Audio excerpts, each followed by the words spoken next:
Hello everyone, welcome back to my daily cooking vlogs. ಇವತ್ತು ಬೆಳಗ್ಗೆಯಿಂದ ರಾತ್ರಿ ತನಕದ ನನ್ನ ದಿನ ಪೂರ್ತಿಯ ವ್ಲಾಗ್ನ ಅಪ್ಲೋಡ್ ಮಾಡ್ತಾಯಿದ್ದೀನಿ. ತಿಂಡಿ ಜೊತೆಗೆ ದಿನಚರಿ, ಆಮೇಲೆ ಆರ್ಡರ್ಸ್ ಇದ್ದಾಗ ಹೇಗಿರುತ್ತೆ ಅನ್ನೋದನ್ನು ನಾನು ತೋರಿಸ್ತೀನಿ ಇಲ್ಲಿ. ಸೊ ಬೆಳಗ್ಗೆ ಸುಮಾರು ಒಂದು 6 ಗಂಟೆ ಆಗಿತ್ತು ಟೈಮು. 6 ಗಂಟೆಗೇ ಹೊರಗಡೆ ಏನೂ ಕಾಣ್ತಾ ಇರಲಿಲ್ಲ, ಅಷ್ಟು ಹಿಮ ಬಿದ್ದಿತ್ತು. ಈ ಥರ ಹಿಮ ಇದ್ದಾಗ ತುಂಬ ಜಾಸ್ತಿ ಬಿಸಿಲು ಬರುತ್ತೆ ಅಂತ ಹೇಳ್ತಾರೆ. ಬಟ್ ಹಿಮ ಇದ್ರೂ ಇವಾಗ ಯಾಕೋ ಸ್ವಲ್ಪ ಒಂದು 3-4 ಡೇಸಿಂದ ಸ್ವಲ್ಪ ಮೋಡ ಇನ್ನೇ ಇದೆ. ಸ್ವಲ್ಪ ಹಸಿ ಕಾಳು ಸ್ವಲ್ಪ ಮಿಕ್ಕಿತ್ತು. ತುಂಬ ಸಲ ಅದನ್ನು ಗೊಜ್ಜಿಗಳಿಗೆ, ಸಾಂಬಾರುಗಳಿಗೆ ಹಾಕಿ ಅದನ್ನೇ ಏನು ಮಾಡೋದು ಅಂತ ಅಂದ್ಬಿಟ್ಟು ಮಿಕ್ಕಿರೋವಂಥ ಹಸಿ ಕಾಳನ್ನು ಒಣಗಲಿಕ್ಕೆ ಹಾಕಿದೆ. ಆಮೇಲೆ ಸ್ವಲ್ಪ ಊರಿಂದ ತಂದಿರೋವಂಥ ಕೊಬ್ಬರಿ ಎಣ್ಣೆ ಗಟ್ಟಿಯಾಗಿತ್ತು ಚಳಿ ಇದರಲ್ಲಿ. ಸೊ ಬಿಸಿಲು ಬಂದಾಗ ಸ್ವಲ್ಪ ಒಣಗುತ್ತೆ ಅಂತ ಅಂದರೆ ಬಿಸಿಲು ಬಂದಾಗ ಸ್ವಲ್ಪ ತೆಳು ಆಗಲಿ ಅಂತ ಅಂದ್ಬಿಟ್ಟು ಹಾಗೆಯೇ ಹೊರಗಡೆ ಆ ಬಾಟ್ಲನ್ನ ಇಟ್ಟಿದ್ದು.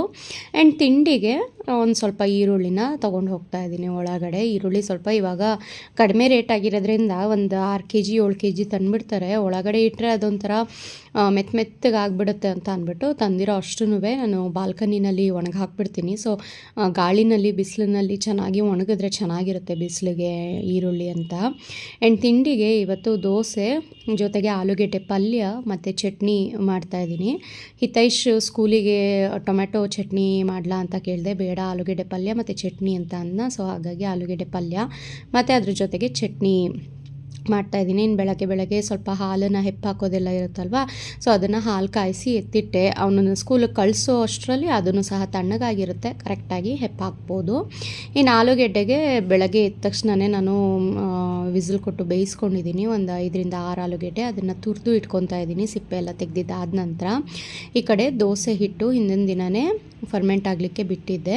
ಸೊ ಅದಕ್ಕೆ ಒಂದು ಸ್ವಲ್ಪ ರುಚಿಗೆ ಉಪ್ಪು ಮತ್ತು 1 ಸ್ಪೂನ್ ಸಕ್ಕರೆ, ಆಮೇಲೆ ಹೋಟೆಲ್ ಥರ ಕ್ರಿಸ್ಪಿ ದೋಸೆ ಬೇಕು ನಿಮಗೆ ಅಂತ ಅಂದರೆ ನೀವು ದೋಸೆ ಮಾಡೋದಕ್ಕಿಂತ ಮುಂಚೆ ಅಂದರೆ ಉಪ್ಪು ಎಲ್ಲ ಹಾಕ್ತೀವಲ್ವ ಬೆಳಗ್ಗೆ, ಆವಾಗಲೇ ಅದಕ್ಕೆ ಒಂದು 3ರಿಂದ 4 ಟೇಬಲ್ ಸ್ಪೂನ್ ಆಗುವಷ್ಟು ಚಿರೋಟಿ ರವೆಯನ್ನು ಹಾಕಿ ಮಿಕ್ಸ್ ಮಾಡಬೇಕು. ದೋಸೆ ಹಿಟ್ಟು ತುಂಬ ತೆಳುವಾಗಿದ್ರೂ ನಿಮಗೆ ಕ್ರಿಸ್ಪಿಯಾಗಿ ಬರಲ್ಲ, ತುಂಬ ಗಟ್ಟಿ ಇದ್ರೂ ಚೆನ್ನಾಗಿ ಬರಲ್ಲ. ಸೊ ಹದವಾಗಿ ಕರೆಕ್ಟಾಗಿರಬೇಕು. ಈ ರೀತಿ ಸ್ವಲ್ಪ ತೆಳು ಇತ್ತು ಅಂತ ಅಂದರೆ ಇನ್ನೊಂದು ಸ್ವಲ್ಪ ನೀವು ಚಿರೋಟಿ ರವೆನೇ ಹಾಕ್ಕೊಳ್ಳಿ, ಸಖತ್ ಟೇಸ್ಟಿಯಾಗಿ ಬರುತ್ತೆ, ಸಖತ್ ಕ್ರಿಸ್ಪಿಯಾಗಿ ಬರುತ್ತೆ. ಈ ಹೋಟೆಲಲ್ಲಿ ಯಾವ ರೀತಿ ಹಿಂಗೆ ಪ್ರೆಸ್ ಮಾಡಿ ಮುರಿದ ತಕ್ಷಣ ಟಕ್ಕಂತ ಮುರಿಯುತ್ತೆ ನೋಡಿ, ಆ ರೀತಿ ಬರುತ್ತೆ ದೋಸೆ. ಅದೊಂದು ಅರ್ಧ ಗಂಟೆ ನೆನೆಯಕ್ಕೆ ಬಿಟ್ಟರೆ ಚೆನ್ನಾಗಾಗುತ್ತೆ. ಅಷ್ಟರಲ್ಲಿ ಈ ಕಡೆ ಆಲೂಗೆಡ್ಡೆ ಪಲ್ಯ ರೆಡಿ ಮಾಡ್ಕೋತಾ ಇದ್ದೀನಿ. ಪಲ್ಯ ಮಾಡೋದಕ್ಕೆ ಎಣ್ಣೆಗೆ ಸಾಸಿವೆ, ಜೀರಿಗೆ, ಕರಿಬೇವು ಮತ್ತು ಹಸಿರು ಮೆಣಸಿನ್ಕಾಯಿ, ಕಡಲೆಬೇಳೆ ಇವಿಷ್ಟನ್ನು ಹಾಕ್ತಾಯಿದ್ದೀನಿ. ಹಸಿರು ಮೆಣಸಿನ್ಕಾಯಿ ಮತ್ತು ಕರಿಬೇವನ್ನ ನಾನು ಯಾವಾಗಲೂ ಆಲೂಗೆಡ್ಡೆ ಪಲ್ಯಕ್ಕೆ ತುಂಬ ಸಣ್ಣ ಕಟ್ ಮಾಡಿ ಹಾಕ್ತೀನಿ, ಸೊ ದಟ್ ಅದರಲ್ಲಿ ಏನೂ ಸೈಡಿಗೆ ತೆಗೆದಿಡೋ ರೀತಿಯಲ್ಲಿ ಇರಬಾರ್ದು ಅಂತ. ಇವಾಗ ಇದಕ್ಕೆ ಒಂದು ಅರ್ಧ ಚಮಚ ಅರಿಶಿನ ಮತ್ತು ಈರುಳ್ಳಿ, ಜಾಸ್ತಿ ಈರುಳ್ಳಿ ಹಾಕಬೇಕು. ಒಂದು 4ರಿಂದ 5 ಈರುಳ್ಳಿನೇ ನಾನು ಉದ್ದುದಕ್ಕೆ ಸ್ಲೈಸ್ ಮಾಡಿ ಸೇರಿಸಿದ್ದೀನಿ. ಈರುಳ್ಳಿ ಸ್ವಲ್ಪ ಚೆನ್ನಾಗಿ ಫ್ರೈ ಆಗಲಿ. ಇದು ಕರಿಬೇವಿನ ಸೊಪ್ಪು ಮತ್ತು ಹಸಿರು ಮೆಣಸಿನ್ಕಾಯಿ ಏನಕ್ಕೆ ಸಣ್ಣದಾಗಿ ಕಟ್ ಮಾಡಿ ಹಾಕೋದು ಅಂದರೆ, ಸಾಮಾನ್ಯ ಆಲೂಗೆಡ್ಡೆ ಪಲ್ಯ ಮಾಡಿದಾಗಲೆಲ್ಲ ಮಿಕ್ಕೊಳ್ಳುತ್ತೆ ಒಂದು ಸ್ವಲ್ಪ. ನಮ್ಮ ಮನೆಯಲ್ಲಂತೂ ಸ್ವಲ್ಪ ಮಿಗುತ್ತೆ. ಇನ್ನು ಅದನ್ನು ಸಂಜೆ ಬೋಂಡ ಮಾಡಿಬಿಡ್ತೀನಿ ಯಾವಾಗ್ಲೂ. ಇನ್ನು ಬೋಂಡ ಮಾಡಬೇಕು ಅಂತ ಅಂದಾಗ ಉದ್ದುದಕ್ಕೆ ಕರಿಬೇವು ಮತ್ತು ಹಸಿರು ಮೆಣಸಿನ್ಕಾಯಿ ಎಲ್ಲ ಇದ್ದರೆ ಚೆನ್ನಾಗಾಗಲ್ಲ. ಅದನ್ನೆಲ್ಲ ತೆಗೆದು ಸೈಡಲ್ಲಿಟ್ಟು ಉಂಡೆ ಕಟ್ತಾ ಇರಬೇಕು. ಈ ರೀತಿ ಸಣ್ಣದಾಗಿ ಕಟ್ ಮಾಡಿ ಹಾಕ್ಬಿಟ್ರೆ ಒಟ್ಟಿಗೆ ಅವಾಗ ಮಿಕ್ಸ್ ಮಾಡಿಬಿಟ್ಟು ಚೆನ್ನಾಗಿ ಉಂಡೆ ಮಾಡಿಬಿಟ್ಟು ಬೋಂಡ ಮಾಡಿಬಿಡ್ಬೋದು ಅಂತ ಅಂದ್ಬಿಟ್ಟು ನಾನು ಸಣ್ಣದಾಗಿ ಕಟ್ ಮಾಡಿ ಹಾಕ್ತೀನಿ. ಈರುಳ್ಳಿಗೆ ರುಚಿಗೆ ತಕ್ಕಷ್ಟು ಉಪ್ಪನ್ನು ಹಾಕಿ ಈರುಳ್ಳಿ ಚೆನ್ನಾಗಿ ಸಾಫ್ಟ್ ಆಗೋವರೆಗೂ ಬಿಟ್ಟಿದ್ದೆ. ಈರುಳ್ಳಿ ಚೆನ್ನಾಗಿ ಸಾಫ್ಟ್ ಆದ ನಂತರ ಬೇಯಿಸ್ಕೊಂಡು ಇಟ್ಕೊಂಡಿದ್ದಂಥ ಆಲೂಗೆಡ್ಡೆನ ಹಾಕಿ ಮಿಕ್ಸ್ ಮಾಡ್ತಾಯಿದ್ದೀನಿ. ನಿಮಗೊಂದು ಸ್ವಲ್ಪ ಗಟ್ಟಿ ಅಂತ ಅನಿಸಿದ್ರೆ ಒಂದು ಸ್ವಲ್ಪ 1/4 ಲೋಟ ಆಗೋಷ್ಟು ನೀರನ್ನು ಜಸ್ಟ್ ಸ್ಪ್ರಿಂಕಲ್ ಮಾಡಿಬಿಟ್ಟು ಮಿಕ್ಸ್ ಮಾಡಿ ತಟ್ಟೆನ ಮುಚ್ಚಿ ನೀಟಾಗಿಡಿ. ಅದು ಫುಲ್ಲು ಅಂದರೆ ಆಲೂಗೆಡ್ಡೆ ಎಲ್ಲ ಫುಲ್ ಚೆನ್ನಾಗಿ ಬಿಸಿ ಆದ ನಂತರ ಜಸ್ಟ್ ಇದಕ್ಕೆ ಒಂದು ಸ್ವಲ್ಪ ಕೊತ್ತಂಬರಿ ಸೊಪ್ಪು, ಸ್ಟವ್ನ ಆಫ್ ಮಾಡಿಬಿಟ್ಟು ಒಂದು ಅರ್ಧ ಹೋಳಾಗೋಷ್ಟು ನಿಂಬೆ ರಸನ ಹಾಕಿ ಮಿಕ್ಸ್ ಮಾಡಿದ್ರೆ ಸಖತ್ ಟೇಸ್ಟಿಯಾಗಿರೋವಂಥ ಆಲೂಗೆಡ್ಡೆ ಪಲ್ಯ ರೆಡಿ. ದೋಸೆಗೆ ನಿಮಗೆ ತುಂಬ ಡ್ರೈ ಆಗುತ್ತೆ ಇದು ಅಂತ ಅಂದರೆ ಇನ್ನೊಂದು ಸ್ವಲ್ಪ ನೀರು, ಕಡಲೆ ಹಿಟ್ಟದ್ದೆಲ್ಲ ಹಾಕ್ಬಿಟ್ಟು ಸ್ವಲ್ಪ ಬಾಂಬೆ ಸಾಗೋ ಥರ ಮಾಡ್ಕೋಬೋದು. ಬಟ್ ಅದನ್ನ ಮನೆಯಲ್ಲೆಲ್ಲ ಯಾರಿಗೂ ಇಷ್ಟ ಆಗಲ್ಲ ದೋಸೆಗೆ, ಹಾಗಾಗಿ ಆಲೂಗೆಡ್ಡೆ ಪಲ್ಯನೇ ಮಾಡಿದ್ದೀನಿ ನಾನಿಲ್ಲಿ. ಸೊ ಇವಾಗ ದೋಸೆನೂ ಸಹ ಹಾಕ್ತಾಯಿದ್ದೀನಿ. ದೋಸೆ ಹೋಟೆಲ್ ಸ್ಟೈಲ್ ಬೇಕು ಅಂತ ಅಂದರೆ ದೋಸೆ ಮೇಲೆ ಕಡಲೆಬೇಳೆ ಚಟ್ನಿ ಪುಡಿನ ಸ್ಪ್ರಿಂಕಲ್ ಮಾಡಿ ಹೋಟೆಲಲ್ಲಿ ಮಧ್ಯದಲ್ಲಿ ಎಲ್ಲ ಖಾರ ಮಿಕ್ಸ್ ಮಾಡಿ ಕೊಡ್ತಾರಲ್ಲ, ಆ ರೀತಿ ಬರುತ್ತೆ ಟೇಸ್ಟು. ಅದೇ ರೀತಿ ಟೇಸ್ಟ್ನಲ್ಲಿ ಸಖತ್ತಾಗಿರುತ್ತೆ. ದೋಸೆನೂ ಒಂದು ಸ್ವಲ್ಪ ದಪ್ಪ, ತುಂಬ ದಪ್ಪ ಅಲ್ಲ, ತುಂಬ ತೆಳುವಾಗೂ ಅಲ್ಲ, ಮೀಡಿಯಮ್ ಹದದಲ್ಲಿ ನೀವು ಈ ರೀತಿ ಹಾಕ್ಕೊಂಡು ದೋಸೆ ಅದು ಮೇಲ್ಗಡೆ ಸ್ವಲ್ಪ ಇದಾಗೋಕ್ಕಿಂತ ಮುಂಚೆನೇ ಚೆನ್ನಾಗಿ ಮೇಲೆಲ್ಲ ಈ ರೀತಿ ಚಟ್ನಿ ಪುಡಿನ ಸ್ಪ್ರಿಂಕಲ್ ಮಾಡಿಬಿಟ್ಟು ಒಂದು ಪ್ಲೇಟ್ನ ಮುಚ್ಚಿಬಿಟ್ಟು ಇಡಿ. ಆವಾಗ ಆ ದೋಸೆಗೆ ಚಟ್ನಿ ಪುಡಿ ಎಲ್ಲ ಚೆನ್ನಾಗಿ ಅಂಟ್ಕೊಂಡಿರುತ್ತೆ. ಆಮೇಲೆ ಚೆನ್ನಾಗಿ ಅದು ನಿಮಗೆ ಎಷ್ಟು ಕ್ರಿಸ್ಪ್ ಬೇಕೋ ಅಷ್ಟು ಕ್ರಿಸ್ಪ್ ಬೇಯಿಸ್ಕೊಂಡಿದ್ದಾದ ನಂತರ ಸ್ವಲ್ಪ ತುಪ್ಪ ಅಥವಾ ಎಣ್ಣೆ ಏನು ಬೇಕಾದ್ರೂ ಹಾಕ್ಕೊಂಡು ಒಂದು ಸ್ವಲ್ಪ ಚಟ್ನಿ ಪುಡಿ ಎಲ್ಲ ಕಡೆ ಸ್ಪ್ರೆಡ್ ಆಗಲಿ ಅಂತ ನೀಟಾಗಿ ಈ ರೀತಿ ಹಲ್ಲೆ ಸಹಾಯದಿಂದ ಈ ರೀತಿ ಒಂದು ಸಲ ಪ್ರೆಸ್ ಮಾಡಿಬಿಟ್ರೆ ನೀಟಾಗಿ ಆಗುತ್ತೆ ದೋಸೆಗೆ. ಇನ್ನು ನೋಡಿ, ತುಪ್ಪ ಮತ್ತು ಎಣ್ಣೆ ಎಲ್ಲ ಹಾಕಿದ ನಂತರ ಈ ಹೋಟೆಲಲ್ಲಿ ಕೆಂಪು ಚಟ್ನಿ ಸ್ಪ್ರೆಡ್ ಮಾಡ್ತಾರೆ ನೋಡಿ, ಅದೇ ರೀತಿನಲ್ಲೇ ಕಾಣುತ್ತೆ. ಆ್ಯಂಡ್ ಟೇಸ್ಟಲ್ಲೂ ಅಷ್ಟೇ ಸಖತ್ತಾಗಿರುತ್ತೆ. 3 ದೋಸೆ ತಿನ್ನೋರು 5-6 ದೋಸೆ ತಿಂತಾರೆ ಈ ರೀತಿ ಕೊಟ್ಟರೆ. ಯಾವ ಹೋಟೆಲ್ಗಿಂತನೂ ಕಡಿಮೆ ಇರೋದಿಲ್ಲ, ಅಷ್ಟು ಚೆನ್ನಾಗಿರುತ್ತೆ. ಆ್ಯಂಡ್ ಕಲರ್ ವೈಸೂ ಅಷ್ಟೇ, ಟೆಕ್ಸ್ಚರಲ್ಲೂ ಅಷ್ಟೇ. ನಾವು ಚಿರೋಟಿ ರವೆ ಎಲ್ಲ ಹಾಕಿ ಮಾಡಿರ್ತೀವಲ್ವ, ಹೋಟೆಲ್ ಥರನೇ ಇರುತ್ತೆ, ಸಖತ್ತಾಗಿರುತ್ತೆ ನೋಡಿ. ಈ ರೀತಿ ಸರ್ವ್ ಮಾಡಿಕೊಟ್ರೆ ಯಾರು ತಾನೇ ತಿಂಡಿ ಚೆನ್ನಾಗಿಲ್ಲ ಅಂತ ಹೇಳ್ತಾರೆ ನೋಡಿ. ದೋಸೆ ಕಲರ್ ನೋಡಿ, ಟೆಕ್ಸ್ಚರ್ ನೋಡಿ, ಒಳಗಡೆ ಚಟ್ನಿ ಪುಡಿ ಆ ಕಲರ್ ಆಗಿರ್ಬೋದು, ಘಮ ಆಗಿರ್ಬೋದು, ಸಖತ್ತಾಗಿರುತ್ತೆ. ಸೊ ಒಂದು ಸಲ ಟ್ರೈ ಮಾಡಿ ನೋಡಿ. ದೋಸೆ ರೆಸಿಪಿ ಬೇಕು ಅಂತ ಅಂದರೆ ನಾನು ಮುಂದಿನ ವೀಡಿಯೋದಲ್ಲಿ ದೋಸೆ ಹೇಗೆ ಮಾಡೋದು ಅನ್ನೋದನ್ನು ತೋರಿಸ್ಕೊಡ್ತೀನಿ. ಬೇಕಿದ್ರೆ ನಾರ್ಮಲಾಗಿ ಮನೆಯಲ್ಲಿ ಯಾವ ರೀತಿ ಮಾಡ್ತಾರೋ ಅದೇ ರೀತಿಯೇ ಸ್ವಲ್ಪ ಟೇಸ್ಟಿಯಾಗಿ ಮಾಡಬೇಕು ಅಂದರೆ ಚಿರೋಟಿ ರವೆ ಹಾಕಬೇಕು ಅಷ್ಟೇ. ಸೊ ತಿಂಡಿ ಎಲ್ಲ ತಿಂದಿದ್ದಾದ ನಂತರ ಒಂದು ಸ್ವಲ್ಪ ಹೊತ್ತು ರೆಸ್ಟ್ ಮಾಡಿ, ABC ಮಾಲ್ಟಿಗೆ ಸ್ವಲ್ಪ ಜಾಸ್ತಿನೇ ಆರ್ಡರ್ಸ್ ಬಂದಿತ್ತು. ಹಾಗಾಗಿ ಒಂದು 10-15 kg ಆಗುವಷ್ಟು ಕ್ಯಾರೆಟನ್ನು ತುರಿದು ಒಣಗಿಸ್ತಾ ಇದ್ದೀವಿ. ಸ್ವಲ್ಪ ಬಿಸಿಲು ಚೆನ್ನಾಗಿದ್ದರೆ ಕ್ಯಾರೆಟ್ ಒಂದು 3-4 ಡೇಸ್ನಲ್ಲೇ ಒಣಗಿಬಿಡುತ್ತೆ. ಬಿಸಿಲು ಚೆನ್ನಾಗಿಲ್ಲ ಅಂತ ಅಂದರೆ ಒಂದು ವಾರನಾದರೂ ನಮಗೆ ಬೇಕೇ ಬೇಕು. ಹಾಗಾಗಿ ABC ಮಾಲ್ಟು ಯಾರ್ಯಾರು ಆರ್ಡರ್ ಮಾಡಿದ್ದೀರಾ ಅವರಿಗೆಲ್ಲ ಸ್ವಲ್ಪ ಡಿಲೇ ಆಗ್ತಾಯಿದೆ. ಏಕೆಂದರೆ ಸ್ಮಾಲ್ ಬ್ಯಾಚಸಲ್ಲೇ ಮಾಡೋದ್ರಿಂದ ತುಂಬ ಜಾಸ್ತಿ ನಾನು ಮಾಡಲಿಕ್ಕಾಗಲ್ಲ. ಹಾಗಾಗಿ ಒಂದಿನ ಕ್ಯಾರೆಟ್ ಒಣಗಿ ಹಾಕಿದ್ರೆ ಒಂದಿನ ನೆಕ್ಸ್ಟ್ ಡೇ ಬೀಟ್ರೂಟು, ಆ ರೀತಿ ಮಾಡಿ ನಾನು ಎಲ್ಲವನ್ನು ಒಣಗಿಸಿ ನಿಮಗೆ ತಲುಪಿಸ್ಕೊಡೋದು. ಹಾಗಾಗಿ ಒಂದು ಸ್ವಲ್ಪ ಡಿಲೇ ಆಗ್ತಾಯಿದೆ. ಅದು ಫ್ರೆಶ್ ಬ್ಯಾಚ್ ರೆಡಿ ಆಗ್ತಿದ್ದ ಹಾಗೆಯೇ ಫಸ್ಟ್ ಯಾರು ಆರ್ಡರ್ಸ್ ಕೊಟ್ಟಿರ್ತೀರೋ ಅವ್ರೆಲ್ಲರಿಗೂ ನಾನು ಮಾಡಿ ಕೊಟ್ಟು ಕಳಿಸ್ತಾ ಇದ್ದೀನಿ. ಕ್ಯಾರೆಟ್ ಎಲ್ಲ ತುರಿದಿದ್ದು ಒಣಗಾಕಿದ್ದು ಎಲ್ಲ ಬಂದಿದ್ದಾಯಿತು. ಇನ್ಮೇನು ಅಷ್ಟರಲ್ಲೇ ಊಟದ ಟೈಮೂ ಆಗೋಯ್ತು. ಮಧ್ಯಾಹ್ನದ ಅಡುಗೆಗೆ ಹೆಸರು ಕಾಳಿಂದು ಸಾಂಬಾರು ಮಾಡ್ತಾಯಿದ್ದೀನಿ. ಹೆಸರು ಕಾಳು 1 ಕಪ್ ಆಗೋಷ್ಟು ಬೇರೆ ಸಪ್ರೇಟ್ ನಾನು ಕುಕ್ಕರ್ನಲ್ಲಿ ಬೇಯಿಸಿಟ್ಕೊಂಡಿದ್ದೆ. ಅದಕ್ಕೆ ಇವಾಗ ಬೇಯಿಸಿದಾದ ನಂತರ ಒಗ್ಗರಣೆ ಹಾಕೊತಾ ಇದ್ದೀನಿ. ಪ್ಯಾನ್ಗೆ ಒಂದು ಸ್ವಲ್ಪ ಬೆಳ್ಳುಳ್ಳಿ ಜಾಸ್ತಿ ಹಾಕಬೇಕು, ಒಗ್ಗರಣೆಗೆ ಚೆನ್ನಾಗಿರುತ್ತೆ. ಸಾಸಿವೆ, ಜೀರಿಗೆ ಮತ್ತು ಬೆಳ್ಳುಳ್ಳಿ, ಕರಿಬೇವಿನ ಸೊಪ್ಪು, ಈರುಳ್ಳಿ, ಟೊಮ್ಯಾಟೊ ಎಲ್ಲನೂ ಹಾಕಿ ರುಚಿಗೆ ಸ್ವಲ್ಪ ಉಪ್ಪನ್ನು ಸಹ ಹಾಕಿ ಟೊಮ್ಯಾಟೊ ಸಾಫ್ಟ್ ಆಗೋವರೆಗೂ ಹಾಗೆಯೇ ಚೆನ್ನಾಗಿ ಫ್ರೈ ಆಗಲಿಕ್ಕೆ ಬಿಡಬೇಕು. ಅಷ್ಟರಲ್ಲಿ ಕಡೆ ಹೆಸರು ಕಾಳನ್ನು ಬೇಯಿಸ್ಕೊಂಡಿದ್ದೆ ಅಲ್ವಾ, ಅದನ್ನು ಈ ರೀತಿ ಮ್ಯಾಶ್ ಮಾಡ್ಕೋತಾ ಇದ್ದೀನಿ. ಏಕೆಂದರೆ ಯಾವುದೇ ರೀತಿ ಮಸಾಲೆನ ನಾನು ರುಬ್ಬಿ ಹಾಕ್ತಾ ಇಲ್ಲ, ಕಾಯಿ ತುರಿ ಎಲ್ಲ ಏನೂ ಹಾಕ್ತಾ ಇಲ್ಲ ರುಬ್ಬಿ. ಹಾಗಾಗಿ ಇದನ್ನೇ ಸ್ವಲ್ಪ ಮ್ಯಾಶ್ ಮಾಡ್ಕೊಬಿಟ್ರೆ ಸಾಂಬಾರು ಗಟ್ಟಿಯಾಗಿ ಬರುತ್ತೆ ಅಂತ ಅಂದ್ಬಿಟ್ಟು ಮ್ಯಾಶ್ ಮಾಡ್ತಾಯಿದ್ದೀನಿ. ಆ್ಯಂಡ್ ಟೊಮ್ಯಾಟೊ ಕಟ್ ಮಾಡಬೇಕಾದ್ರೆ 1 ಟೊಮ್ಯಾಟೊ ಒಂದು ಸ್ವಲ್ಪ ಕೊಳ್ತೋದಂಗೆ ಆಗಿತ್ತು. ಹಾಗಾಗಿ ಅದನ್ನು ಹಾಗೆ ಎಸೆಯೋದ್ರ ಬದಲು ಅದ್ರ ಅಂದರೆ ಬೀಜನೆಲ್ಲ ತೆಗೆದು ಒಂದು ಬೌಲ್ನಲ್ಲಿ ಹಾಕಿಟ್ಕೊತಾ ಇದ್ದೀನಿ. ನೋಡೋಣ ಒಂದು ಸಣ್ಣ ಪಾಟ್ಗೆ ಹಾಕಿದ್ರೆ ಬರ್ಬೋದು ಅಂತ ಅಂದ್ಬಿಟ್ಟು.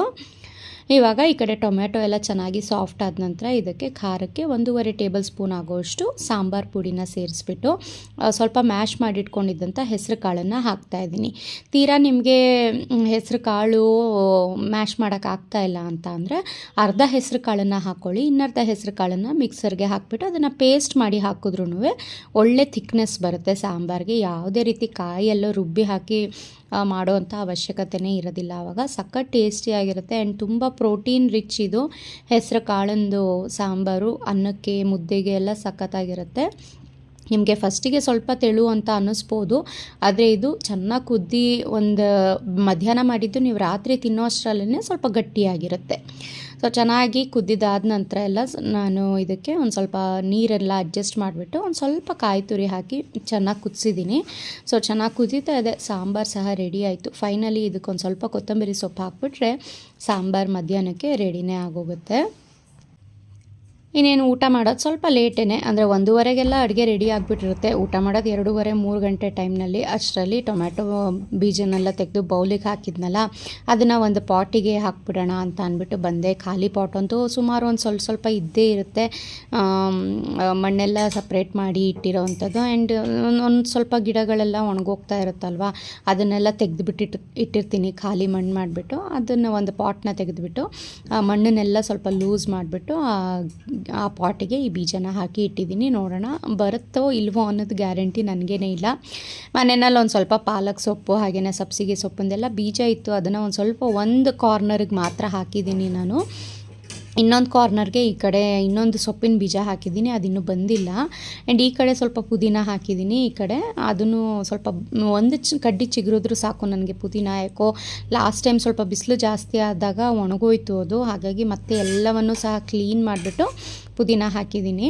ಆ್ಯಂಡ್ ಈ ಕಡೆ ಬಂದಿದ್ದ ಹಾಗೆಯೇ ಎಲ್ಲ ಗಿಡಗಳಿಗೂ ಒಂದು ಸ್ವಲ್ಪ ನೀರು ಬೇಕಾಗಿತ್ತು. ಹಾಗಾಗಿ ಒಂದು ಅರ್ಧ ಜಗ್ಗ ಆಗುವಷ್ಟು ಎಲ್ಲ ಗಿಡಗಳಿಗೂ ನೀರು ಹಾಕಿ ನಾನು ಕೆಳಗಡೆ ಹೋಗ್ತಾಯಿದ್ದೀನಿ. ಇದು ನಮ್ಮನೆ ಸೆಕೆಂಡ್ ಫ್ಲೋರಲ್ಲಿ ಎಲ್ಲ ಥರದ್ದು ಶೋ ಪ್ಲ್ಯಾಂಟ್ಸ್ನ ಇಟ್ಟಿದ್ದೀನಿ. ಆ್ಯಂಡ್ ಟೆರೆಸಲ್ಲಂತೂ ಫುಲ್ಲು ದಾಸವಾಳ ಹೂ ಬಿಡೋ ಅಂಥದ್ದು ಒಂದು ಸ್ವಲ್ಪ, ಆ್ಯಂಡ್ ಅಲ್ಲಿ ಏನು ಕರಿಬೇವಿನ ಸೊಪ್ಪು, ಬಸಳೆ ಸೊಪ್ಪು ಆ ಥರದ್ದೆಲ್ಲ ಇಟ್ಕೊಂಡಿದ್ದೀನಿ, ಬಿಸಿಲಿಗೆ ಚೆನ್ನಾಗಿ ಬರೋ ಅಂಥದ್ದು.